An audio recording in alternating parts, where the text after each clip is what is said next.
let's look at some of the differences between prokaryotic and eukaryotic cells, and then plant cells and animal cells, and then finally a few extracellular components, which are things that are found outside of cells, but help in the function of cells and in helping these cells to communicate with each other as well too. So one of the first differences here between prokaryotes, which are bacteria, and eukaryotes, plants, animals, fungi, and protists, are that the DNA in prokaryotes is considered naked, and I know that's a weird way to describe it. Naked DNA. That's because in eukaryotes, the DNA is actually associated with proteins called histones. If you remember that, a nucleosome consists of a group of 8 histones with DNA wrapped around it. That's absent in prokaryotes. One other thing is that that DNA found in prokaryotes is circular, while in eukaryotes it's linear. The chromosomes are arranged in a linear fashion. It's like a yarn ball where you could pull and it just becomes one long strand that stretches out. The circular DNA, we call it, it can be found in plasmids, where plasmids are circular bits of DNA that are very often taken advantage of in biotechnology. The DNA is just found in the cytoplasm in prokaryotes, whereas in eukaryotes it's enclosed in the nucleus. So in prokaryotes, remember, it's also called the nucleoid region. Ribosomes are found in both, but I mentioned before in one of the videos the size. These are Svedberg units. They are slightly different. It's a distinction that we think you should know. Respiration takes place in mitochondria to produce ATP in eukaryotic cells. In prokaryotic cells, it takes place in the plasma membrane. No mitochondria. This thing, a strange story, this thing is actually about the size of a mitochondria. In fact, let's not go into it too much, but if you want to look at something really, really cool, do a YouTube search or Google search for endosymbiotic theory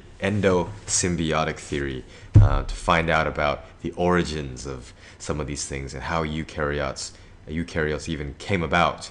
Okay, it's not just that prokaryotes are about the size of mitochondria, but they're actually very, very similar in features. Spooky, very spooky. No internal membranes present in prokaryotes, and in eukaryotes almost all of that stuff is made up of the same, like the wall of the vesicles, the wall of the endoplasmic reticulum, the walls of the Golgi apparatus. It's all made up of the same stuff that the plasma membrane or the cell membrane on the outside is made up of. So things can actually detach, and it can change form and move around with each other. Animations would be helpful for this, but we'll see that when we talk about the cell membrane. Okay, quick comparison between plant and animal cells.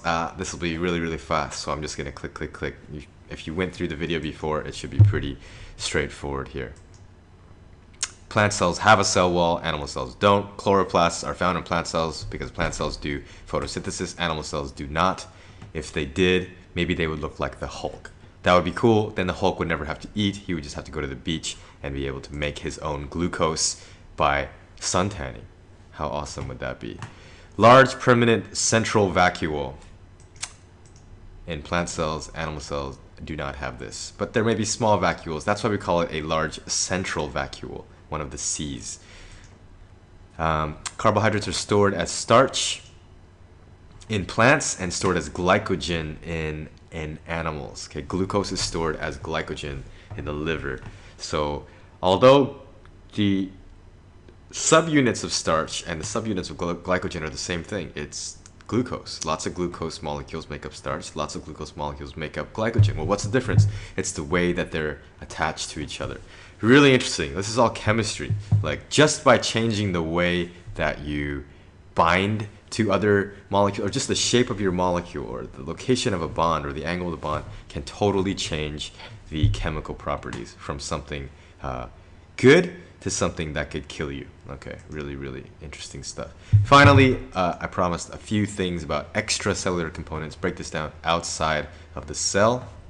One would be cellulose is considered outside of the cell. It's in the cell wall of plant cells, used for structure and support, also used for carbohydrate storage. That's one example of a extracellular component. Cartilage, hyaline cartilage, is also considered an extracellular component. It's animal tissue. It's found with lots of extracellular matrix. There's not too much you need to know about this. The structure, it's kind of gel-like with lots of glycoproteins that mix with water. This is a Japanese type of food reference. So you know what cartilage is. It's found in your ears. Your ears are made of cartilage. When I go to Kentucky Fried Chicken and I get the drumstick, I eat the meat. Then there's that kind of crunchy bit that's kind of like soft bone. Well, it is like soft bone that I chew off the end. That's really, really yummy. And of course, in Japan, we eat nankotsu, where you order this stuff. You order the soft cartilage bone, and it's fantastic. So that's considered very, very important. It has various functions, structural support, absorbing shock, or one of the main ones as well too. So there you go. There are a couple of things that you've just learned. And make sure you can compare all the different types of things, all the different types of cells, prokaryotes versus eukaryotes, and animal cells versus plant cells. All right.